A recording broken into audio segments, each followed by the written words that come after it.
Hey guys, welcome to today's video. We're going to be discussing some free agent fits for this offseason, the free agent fits that make the most sense in my opinion. Before we get started though, please drop a quick like and a sub on today's video. I'd really appreciate that. That would help my channel grow. And with that said, I hope you enjoy the video and let's dive right into it.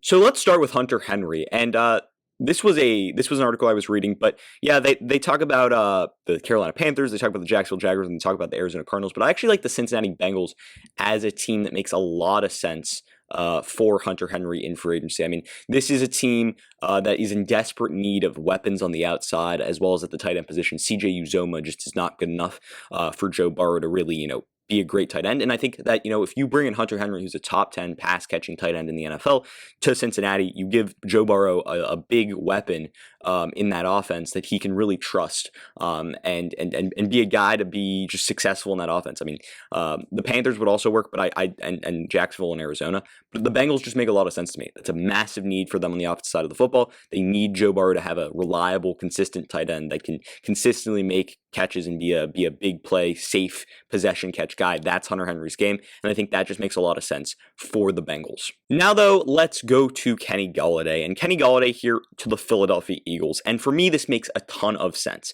The Philadelphia Eagles need wide receivers. They've needed wide receivers for the past few seasons. They've had injuries to the wide receiver position, and it's been a real position of need for them to go out and get a guy. They don't have a ton of cap space, but Kenny Golladay is a guy that would be an absolute perfect fit with the Eagles, and here's why. He kind of reminds me a little bit of a better Alshon Jeffrey, and the Eagles should be moving on from Alshon Jeffrey this offseason, and they need a big play, big jump ball wide receiver that can go up and make plays with the football. Deshaun Jackson isn't that. Nor is Jalen Reagor. Zach Ertz looks like he's past it at this point, and he'll probably be out the door via trade. And Dallas Goedert isn't that guy either. So you go out and get a legit number one receiver like Kenny Golladay, who has a legit playmaking presence on the outside of that passing game. That would be absolutely huge for Jalen Hurts and the Eagles passing game. I think Golladay just makes a lot of sense when it comes to the Eagles and their needs at wide receiver. Now, though, let's move to Bud Dupree. And for me, this one, Bud Dupree to the Raiders. And Bud Dupree could fit in with a lot of teams because he's a very versatile outside linebacker who can rush the passer. And there aren't a ton of those in today's NFL that play at the level that Bud Dupree plays at. So that's why I think he fits in with a lot of teams. But I think the Raiders could arguably be his best fit. The Raiders need one of two things, right? They actually need both. They need good linebackers and they need pass rush. And Bud Dupree gives them both. He's fast, he's quick, he gets around the edge, and he's a guy who can really get after the football, get after the quarterback, and just be a disruptor. And that's what the Raiders defense needed. They did not have enough of that last season. They did not have enough pass rush, and Bud Dupree would bring that to the Raiders, as well as bringing a very quality linebacker. Next up, let's talk about Will Fuller and the New York Jets. So I think Will Fuller is a special football player. If he can stay healthy, right? If he can stay healthy and stay out of trouble, he's a really special football player because the speed and the athletic ability he possesses would be absolutely huge for a team like the New York Jets, who are in desperate need of a true big play wide receiver. In a way, Will Fuller kind of reminds me of a Robbie Anderson-like player who's fast, he uses his speed really well to create separation, but he also has some sort of route running ability. And I think that, he'd be not necessarily a Robbie Anderson replacement, but a guy who has big play potential, and that you match with guys like Denzel Mims and Jamison Crowder on the outside to add whoever plays quarterback for the Jets next season, a true, outside receiver and a true weapon in the passing game. The Jets don't have any weapons in the passing game. They don't really have any weapons on the outside, true weapons that can, use their speed to their advantage and really make big plays. Will Fuller's that guy. And I think for those reasons, he fits really well with the New York Jets. Another thing that makes sense for me here is Shaq Griffin to the Broncos. The Broncos need a true number one corner. They need a real guy who can, play that one-on-one outside, and Shaq Griffin has shown that he can do that in his time in Seattle. Although Shaq Griffin isn't one of those elite corners in today's NFL, I still think he's one of the better corners in the NFL. He's definitely top 15 to top 20 in that conversation at least. And for those reasons, I think the Broncos are in desperate need of a true corner that can, go outside and match up against the other team's best receivers. That's something they got burned a little bit last year, their secondary, especially their corner play on the outside. But overall, I think Griffin to the Broncos makes sense. He's one of the best corners available this offseason, and a very corner-poor offseason here. I think he just makes sense to this Broncos defense. Next up, let's talk about the Baltimore Ravens and Marvin Jones Jr. And I think this is another one that makes a lot of sense. I mean, this is a very good wide receiver free agency offseason whatever you want to call it. But Marvin Jones Jr., bigger receiver, has some speed, has that big playability, has the ability to stretch the field a little bit. He's taller, stronger, big touchdown guy, and that's exactly what the Ravens need. They need a true number one receiver, and although I don't think Marvin Jones is a true number one receiver, he's a guy that could be a legit option in that Ravens passing game. You don't have to pay him a crazy amount of money. He's probably going to be in that $10 million ballpark, around there. But he's a guy that you can pair next to Hollywood Brown, opposing styles, and you give Lamar Jackson options in the passing game. The Ravens' number one concern this offseason has to be getting Lamar Jackson some weapons on the outside.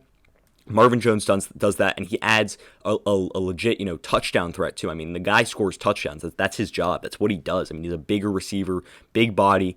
He can go up and make catches, and that's exactly what Lamar Jackson needs. He needs a guy that can be good in the red zone, and that's exactly what Marvin Jones does. So I think Marvin Jones to the Ravens, he's a different style receiver than a guy like Hollywood Brown, but he pairs really well with Hollywood Brown as well as Mark Andrews to really make that Ravens passing game a lot better. So I think Marvin Jones to the Ravens makes a lot of sense for me. Next up, let's take a look at Aaron Jones to the Miami Dolphins. And this one makes sense to me too. The Miami Dolphins need a running back. Last year showed that, Myles Gaskin, Savon Ahmed, they did have some good games and they did play well at times, but overall, they're not the future. And Aaron Jones is a guy who is a legit top 5 running back in the NFL. He shows his mix of size, speed, strength, athleticism, and his ability to get to the outside as well as his pass catching ability. He's a complete running back, and he's an absolute touchdown machine, or at least he was for the Green Bay Packers. The Dolphins need that. They need some weapons for Tua Tagovailoa in the passing game, in the run game. They need more weapons on the offensive side of the football, and Aaron Jones does that. He's probably going to want somewhere between $12 to $16 million. I know the Packers offered him about $9.5 to stay around in Green Bay, but I think that if the Dolphins offered him $12 million per year, maybe like a 2 or 3 year deal, I think that would be a good move for Aaron Jones. He gets paid, and for the Dolphins, they add a real weapon at the running back position that can be a focal point of that offense just in general. So with that said, I think Aaron Jones to the Dolphins makes a lot of sense. And last but not least, another big free agent move that I think can make sense is Gerald McCoy to the Tampa Bay Buccaneers. And the reason for that is, obviously, McCoy was a longtime Buccaneer after being drafted by them, and he was there for a while, being a really quality defensive tackle. And the Bucs and him have expressed their interest of wanting to go back, right? They want to be back. Obviously, Gerald McCoy wants to go to a Super Bowl contending team like the Buccaneers. And although Gerald McCoy is not the same player as he was, 3 or 4 years ago, as one of the best defensive tackles in the NFL, he's still a quality, role player who can add depth to the Bucs defensive line, which is a position of need for them. They need depth on that defensive line. It's something that, showed a little bit last year. But overall, you add Gerald McCoy, he's been with the Bucs for years, other than, the past few seasons where he ended up leaving them. But nonetheless, he's a guy that was a focal point of the Bucs a few seasons ago, and he could be a big impact locker room guy for them, coming back to Tampa Bay and also adding some depth to the defensive line, which is something that the Buccaneers definitely need. So I think that is another move that makes a lot of sense. And with that said, that's pretty much going to end the video for today. Did you agree with my analysis? Why or why not? Leave your comments and thoughts in the comment section down below. I'd love to hear what you guys have to say. Also, if you're new around here, please drop a like and a sub on today's video. I'd really appreciate that. And with that said, I hope you enjoyed the video. And until next time, see ya.